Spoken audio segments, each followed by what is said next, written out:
Stop comparing the Toyota Veloz against its sibling, the Perodua Alza.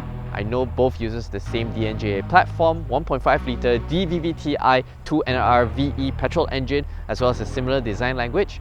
But in reality, buyers of the Veloz would not seriously consider the Alza, because if you're making that comparison, anybody would have just went straight to the Alza and saved 20,000 ringgit in the process.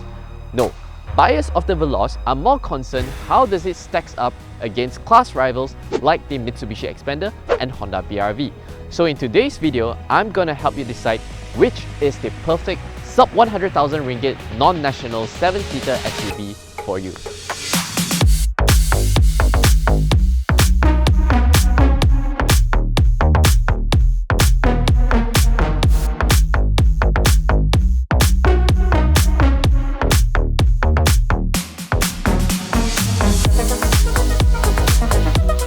Hello everybody, this is Adrian for WapCar.my and I'm all about the details. I think that the Veloz is a handsome looking car when compared to its class rivals like the Xpander, BR-V, even the next generation BR-V. The Veloz still looks a little bit more striking in my eyes.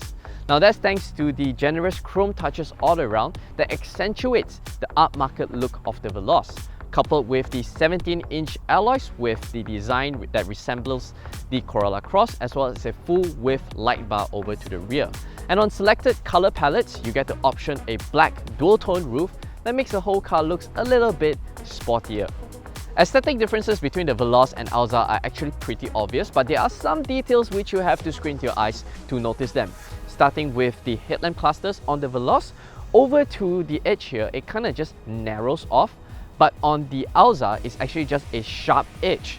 Not only that, you also get extra side body claddings on the Veloz, as well as welcome lamps. As you approach the car, it lights up. Now, other more practical differences aesthetic-wise are the functional roof rails that supports up to 75 kilograms of load, as well as a raised ride height that gives the Veloz 30 millimeters extra ground clearance to 190 millimeters. Over to the back here, with the third row seats up, you can fit a carry-on suitcase, but if you need more space, you can pull this lever here to fold the third row seats down. And then it opens up to 498 liters of space, which is behind the Honda BR-V's 539 liters. But the class leader is still the Mitsubishi Xpander. But over here in the Veloz, you get to have a little bit of storage space underneath the false boot floor, put your shoes and whatnot. And the space savers, the spare tires is over here. There's a full-size spare tire. But yeah, that's about it.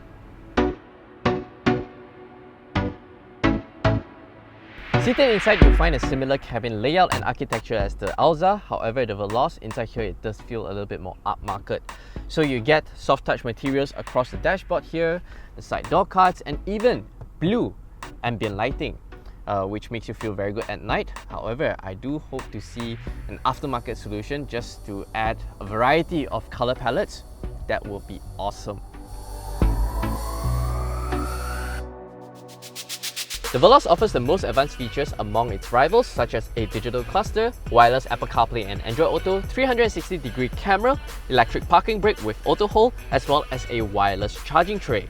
If you ask me, the only interior that would give the Veloz a run for its money would be the next generation BR-V, which appears to be a little bit more minimalistic as well as spacious compared to the Veloz. Just like its Alza twin, in the Veloz, it can't fit a large size water bottle on the side door bins, so there's that. Your phone can go either on the wireless charging tray or underneath the center console here. There are two storage spaces on either side, driver and passenger, and on the passenger side here, there's a little USB socket for you to plug in your phone.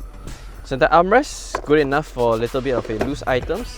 And then here you get a cup holder, a floating cup holder, which once you have the aircon blasting, can keep your drinks a little bit chilled. Seated into the middle row seats of the Veloz, the second row bench has a sliding function, so all the way forwards. I have the front seat adjusted to my usual driving position and I'm 175 cm tall. My leg is just about touching the back pockets here, and space in the footwell are actually aplenty. So if I slide all the way backwards, check out the good amount of space. But if you want to have passengers in the third row, I would say about this will be comfortable for both the middle row and third row passengers, with about 1.5 tennis balls worth of knee room available. Alright, space in the footwell are plenty. I'm able to slot my feet underneath the front seat for a very comfortable seating position. And amenities in here include back pockets galore, which you can place your phone over here. A center cup holder, 2 cup holders on either side of the doors, 2 USB charging ports down here, as well as rear aircon blowers. Now, if you want to play with the seat adjustment,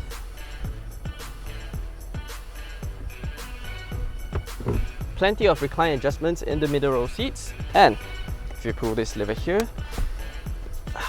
it will double up as a center armrest. Hopping into the third row seats of the Veloz, it's very straightforward. It's a one-touch tumble, so it opens up with plenty of space for ingress and egress. Right, let's have the middle row back to its regular seating position. Right, so one thing to note back here is there's plenty of space in the footwell, and I'm able to comfortably slot my feet underneath the front seat. So I have about 1 tennis ball's worth of knee room, with the middle row seats have about 1.5 tennis balls worth of knee room, as I mentioned earlier. Right, the rear seats here have a reclining function, which you can just slightly recline downwards, push up this headrest.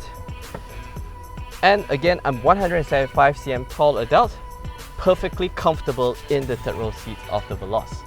The seat pillar window is actually quite large, so you get quite a bit of light coming into the cabin. You don't feel claustrophobic at all, with the beige roof lining as well. Now, you can place your phones over here, and you get a power socket just on the driver's side of the third row seats. So yeah, wonderful, incredibly practical back here.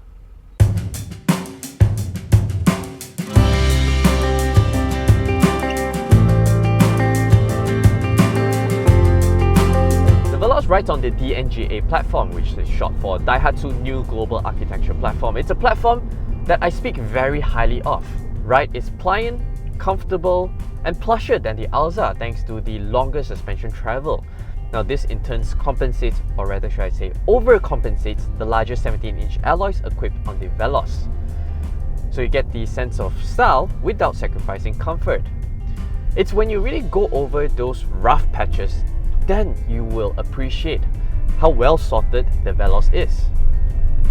One of the strong contributors to this pleasant driving experience is telescopic steering wheel, which is not available on the BRV or Alza. Now, I for one am very particular about driving position because, well, I drive a Mazda. So this extra reach just gives you that perfect, comfortable seating posture, which is crucial for long distance comfort. Compared to its class rivals, the Veloz loses out on outright performance to the BRV, finesse in suspension tuning to the Xpander, but collectively, the Veloz is a better car to drive because of its more modern chassis technology and modern CVT tuning. It just gives a much more pleasant and modern driving experience for both the driver and passenger. The wider 205 profile rubbers on the Veloz compared to the Alza's 195 just gives a greater sense of confidence as you take through the bends, especially noticeable when those fast sweeping bends on the highway, and when traveling at speeds, it just feels that the whole car is more anchored down compared to the Alza. The CVT is responsive, linear, and delivers adequate power for your everyday use. Even with passengers on board traveling on the highway, I don't see any issues day in and out. And not only that, the chassis is also inherently more stable compared to its rivals. So going the distance in the Veloz is I would say a much more relaxing, comfortable experience. One aspect that the Veloz trumps over its rivals is the inclusion of ADAS suite. So it bundles autonomous emergency braking, adaptive cruise control with low speed follow, lane keep control, as well as blind spot monitoring. So what happens is, let's say you're stuck in a jam or traveling on the highway like I am right now, just a push of a button, set your desired speed, activate the lane keep control, and the Veloz would just follow the car in front of you. Now this dramatically reduces the risk of collision as well as fatigue.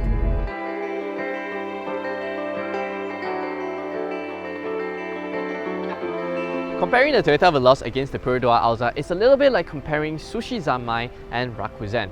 They both serve sushi, but some are willing to pay that slight premium for the ambience and experience.